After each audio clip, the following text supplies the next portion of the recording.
بسم اللہ الرحمن الرحیم۔ السلام علیکم میرے مسلمان بھائیوں، بہنوں، بیٹیوں، بیٹوں، بزرگوں، دوستوں۔ آج یہ سیکنڈ پارٹ ہے اس صحابی رسول، اس عاشق مصطفیٰ صلی اللہ علیہ وسلم کا، جن کے بارے میں رسول اللہ صلی اللہ علیہ وسلم نے فرمایا یہ تو میری آنکھ کا تارہ ہے۔ رسول اللہ صلی اللہ علیہ وسلم کے سارے صحابہ نجوم ہدایت ہیں، جس کو ایک لمحہ بھی ایمان کی آنکھوں کے ساتھ، جیسے رسول اللہ ایمان کے ساتھ جسے رسول اللہ صلی اللہ علیہ وسلم کی صحبت اختیار کر لی، اس کا مقابلہ دنیا کے تمام اقطاب، اغواص، صلحاء، اولیاء، اوتاد نہیں کر سکتے۔ تو سیدنا عمار بن یاسر رضی اللہ عنہ، کمال کی بات ہے، ابو جہل جس کو رسول اللہ صلی اللہ علیہ وسلم نے فرمایا تھا کہ یہ اس امت کا جو ہے فرعون تھا، سب سے بڑا یہ فرعون تھا، وہ میدان بدر میں جہنم رسید ہو جاتا ہے۔ جب ہوتا ہے تو رسول اللہ خوشی سے بلاتے ہیں عمار بن یاسر کو، عمار ادھر آؤ، دیکھو اللہ نے تمہاری ماں کا بدلہ لے لیا، ان کی والدہ کو جس طرح شہید کیا ابو جہل نے، وہ میں بیان نہیں کر سکتا۔ اور سیدنا عمار بن یاسر رضی اللہ تعالیٰ عنہ کے بارے میں رسول اللہ نے فرمایا ایمان اس کی ہڈیوں اور اس کے ہڈیوں کے گدے تک ایمان ہے۔ یعنی کہنے کا مطلب یہ ہے، مفہوم جو ہے جس سے ہم سمجھتے ہیں کہ اللہ کے محبوب صلی اللہ علیہ وسلم اس کی نس نس میں ایمان جو ہے یہ اتنا زیادہ ہے۔ اسی لیے عمر بن عاص کو جب پتہ چلا کہ حضرت عمار شہید ہو گئے تو انہوں نے کہا کہ عمار کو شہید کرنے والے، حضرت عمر بن عاص رضی اللہ تعالیٰ نے کہا عمار کو شہید کرنے والے جہنمی ہیں جنہوں نے ان کو شہید کیا ہے۔ اور حضرت عمار بن یاسر تو بس یہی کہتے تھے، میرے تو آپ ہی سب کچھ ہے سرور عالم، اور میں جی رہا ہوں زمانے میں آپ ہی کے لیے۔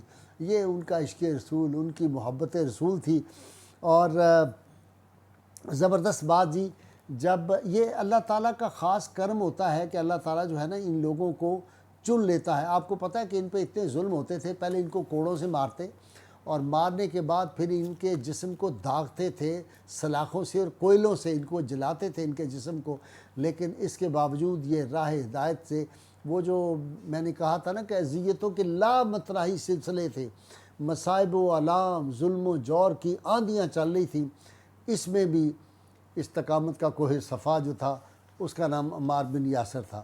پھر رسول اللہ صلی اللہ علیہ وسلم نے ان سے محبت کا عالم کیا تھا کہ ایک مرتبہ حضرت خالد بن ولید، جرنیلوں کے جرنیل، قربان جاؤں، خالد بن ولید جو ہے وہ اس قوم کا فخر ہے، فخر امت محمدی علیہ صاحب صلاحت ہے، اتنا بڑا جرنیل تاریخ نے دیکھا نہیں ہے۔ پھر تو خالد بن ولید کا ان سے کسی بات پہ تکرار ہو گئی تھی، ایک جگہ کسی جو غزوے میں گئے ہوئے تھے، کسی رسول اللہ صلی اللہ علیہ وسلم نے بھیجا تھا ان کو جہاد کے لیے، وہاں پہ گئے تو وہاں کے جو لوگ تھے شرارتی، وہ سارے راتوں رات جو تھے بھاگ گئے خالی کر کے، لیکن ایک آدمی جو تھا وہ حضرت عمار بن یاسر سے ملا تو وہ کہنے لگا مجھے اگر آپ امان دیں تو میں اور میرا خاندان اسلام قبول کرتے ہیں۔ جب صبح کو مسلمان فوج داخل ہوئی تو وہ خاندان کو پکڑا تو انہوں نے خالد بن ولید رضی اللہ تعالیٰ نے کہا میں نے جو ہے ان کو امان دے دیا، ان کو کچھ نہ کہا جائے۔ تو انہوں نے کہا جرنیل تو فوج کا میں ہوں، میں ہیڈ ہوں۔ تو اس بات پہ پھر رسول اللہ صلی اللہ علیہ وسلم کی جب بارگاہ میں آئے تو یہ بحث ہو رہی تھی، تو اس میں کچھ جو تھی آواز ذرا بلند ہو گئی، آپس میں ان کی جو تھی شکر رنجی ہوئی۔ تو رسول اللہ صلی اللہ علیہ وسلم نے فرمایا کہ خالد عمار کو ناراض نہ کرنا، عمار پہ جو غضب کرے اللہ اس پہ غضب کرتا ہے، یعنی گویا جو عمار کو ناراض کرے گویا اس نے خدا کو ناراض کر دیا۔ یہ بات جب کہی تو اتنی دیر میں حضرت عمار جو تھے یہ اٹھ کے مسجد نبی سے باہر تشریف لے گئے۔ حضرت خالد بن ولید رضی اللہ تعالیٰ پیچھے گئے اور جیسے کوئی بچے نہیں کپڑے پکڑتے اپنی ماں کے، یا کوئی دوست کھینچتا ہے محبت سے، ان کے کپڑوں کو پکڑ لیا، کھینچتے تھے اور کہتے یار مجھے معاف کر دے، یار مجھے معاف کر دے۔ تو حضرت عمار بن یاسر نے پھر ان کو معاف کر دیا۔ یہ ان کا درجہ ہے سابق الاولون کا، جو خاندان مصطفیٰ کے افراد کے علاوہ جو سب سے پہلے مسلمان ساتھ ہوئے ان میں عمار بن یاسر رضی اللہ عنہ ہیں۔ اور ان کی تکلیفوں کو دیکھ کے رسول اللہ صلی اللہ علیہ وسلم جب ان کو جلایا جا رہا تھا ان کے جسم کو، تو رسول اللہ صلی اللہ علیہ وسلم نے پھر اس وقت فرمایا تھا یا نار کونی بردم و سلاما علی ابراہیم، وہی جو سیدنا ابراہیم نے دعا مانگی تھی، وہی دعا کہ اللہ ان پہ آگ کو ٹھنڈا کر دے۔ تو اللہ تعالیٰ کے فضل سے پھر یہ جو تھے اسلام میں جس طرح انہوں نے شروع سے لے کر آخر تک، یعنی ہر غزوے میں جیسے میں نے آپ کا حضور صلی اللہ علیہ وسلم کے یہ ساتھ تھے۔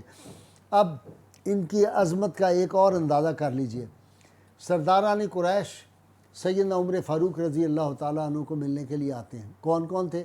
ابو سفیان تھے، سہیل بن عمر تھے، حارث بن شام تھے، تینوں بڑے سردار قریش کے سیدنا عمر سے ملنے آئے۔ یہ لوگ اسلام لا چکے تھے، لیکن اتنی دیر میں خادم نے غالباً بتایا کہ جی سیدنا بلال، صہیب رومی اور سیدنا عمار جو ہیں یہ بھی ساتھ ہی تشریف لے آئیں۔ تو حضرت عمر نے کہا پہلے ان تینوں کو بلا لو، حضرت عمار بن یاسر، سیدنا بلال، صہیب رومی کو۔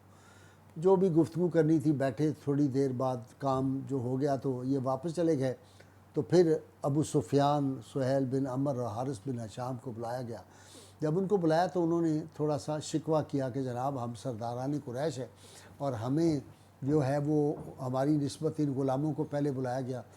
اس وقت سیدنا عمر رضی اللہ تعالیٰ نے جو کہا وہ کمال کی بات، آپ نے کہا تم اس سوال اور شکوے کا جواب اپنے دل اور اپنے ضمیر سے پوچھو، اسلام نے تو ایک ہی وقت میں ان کو بھی بلایا تھا، تمہیں بھی بلایا تھا، یہ اسلام کی طرف پہلے لپک کے یہ دامن مصطفیٰ سے وابستہ ہو گئے اور تم نے خود لیٹ کیا۔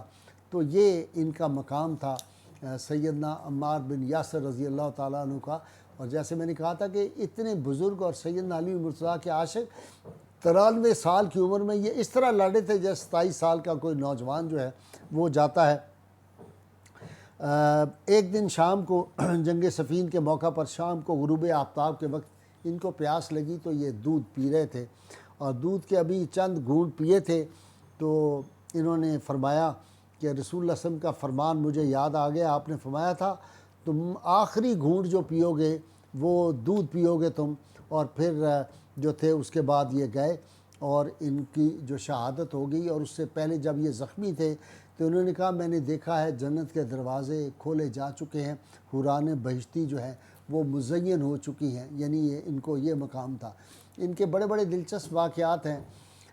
رسول اللہ صلی اللہ علیہ وسلم مسجد نبوی میں بیٹھے ہوئے ہیں، تو ان کو پانی لینے کی بھی بھیجا۔ جب یہ پانی لینے کے لیے گئے تو سید عالمین صلی اللہ علیہ وسلم صحابہ کے درمیان بیٹھے ہوئے آپ نے فرمایا کہ ابھی جو عمار ہے اس کی کشتی ہو رہی ہے شیطان کے ساتھ، اور اس نے شیطان کو گرایا اور 3 دفعہ گرایا۔ یہ مسجد نبوی بیٹھ کے رسول اللہ صلی اللہ علیہ وسلم جیسے سامنے دیکھ رہے ہیں اور بیان کر رہے ہیں۔ جب یہ واپس آئے تو رسول اللہ صلی اللہ علیہ وسلم نے پوچھا کہ وہاں کون ملا تھا تمہیں؟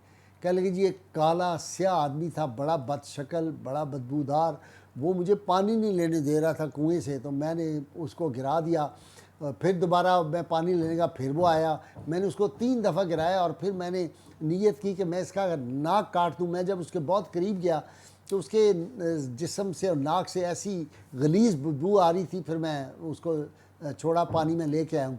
تو حضور صلی اللہ علیہ وسلم نے فرمایا کہ تمہیں پتہ ہے عمار وہ شیطان تھا، ابلیس تھا، تم نے اس کو کہلے یا رسول اللہ کاش مجھے پتہ ہوتا، میں اس کا ناک کاٹ کے آپ کی خدمت میں لے کے آتا۔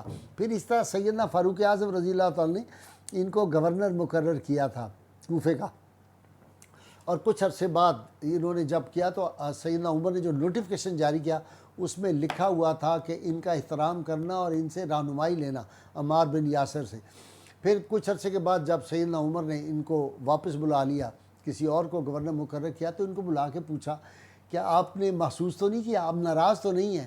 یہ ہے جواب، یہ رسول اللہ صلی اللہ علیہ وسلم کے عاشق، تخت سکندری پر وہ تھوکتے نہیں ہیں، بستر لگا ہوا ہے جن کا تیری گلی میں۔ انہوں نے کہا اس کو کسی سے کیا غرض، جس دل بے نیاز کو شوق نہ ہو عروج کا، خوف نہ ہو زوال کا۔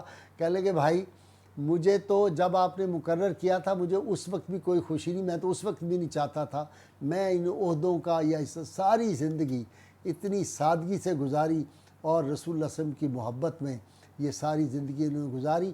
یہ وہ لوگ ہیں جن کے تذکار پاک ہمیں اپنی اولادوں کو، اپنے بچوں کو ان کی شخصیتوں سے آشنا کرنا چاہیے، تاکہ پتہ چلے یہ جو 2 نمبر آج لوگ عشق رسول کے دعوے کرتے ہیں۔ میں تو کام جاتا ہوں جب 2 ٹکے کے لوگوں کو یہ جو نقیبان محفل ہوتے ہیں وہ ہر ایک کو کہہ رہے ہیں عظیم عاشق رسول تشریف لا رہے ہیں۔ میں نے کہا عظیم عاشق رسول کے کھال اتروانی پڑتی ہے، اور یہ تو گرم ہوا جو ہے ان کو آ جائے تو یہ گھروں میں دبک کے بیٹھ جاتے ہیں۔ یہ تو ناموس رسالت کے لیے دوسرے کے بچوں کو تو شہید کروا دیتے ہیں، بیچارے مسلمانوں کو، اپنے بچوں کو تو سنبھال کے رکھتے ہیں، اپنے بچوں کے لیے مال پانی۔ میں نے ان لوگوں کو دیکھا جن کے پاس گدی نہیں تھی، سائیکل نہیں ہوتی تھی، وہ جا کے ڈالوں پہ چڑھے ہوئے ہیں، ویگو ڈالے اور مرسڈیزیں اور کاریں، اللہ اور رسول کا نام بیچ کے۔ تو عاشق رسول یہ لوگ تھے، یہ عظیم ہستیاں ہیں۔ ان کا تعارف کرائیں۔ یہ جو ادھر ادھر آپ بھیجتے ہیں، میں اس لیے کہتا ہوں وہ چیز مجھے بتاؤ جو اللہ اور اللہ کے رسول سے دربار سے نہیں ملتی، تو تم یہ بابوں کے پیچھے بھاگتے ہو، ان ملوں کے پیچھے بھاگتے ہو۔ تو اپنا جو نسبت عشقی ہے وہ رسول اللہ صلی اللہ علیہ وسلم قائم رکھو۔ اللہ کریم کی بارگاہ میں دعا ہے اللہ تعالی ہمیں سید عالمین صلی اللہ علیہ وسلم کی غیر مشروط محبت لامحدود فدائی نصیب فرمائے۔ مل کے زور دار لگائیں گے پاکستان کا مطلب کیا، لا الہ الا اللہ محمد رسول اللہ صلی اللہ علیہ وسلم۔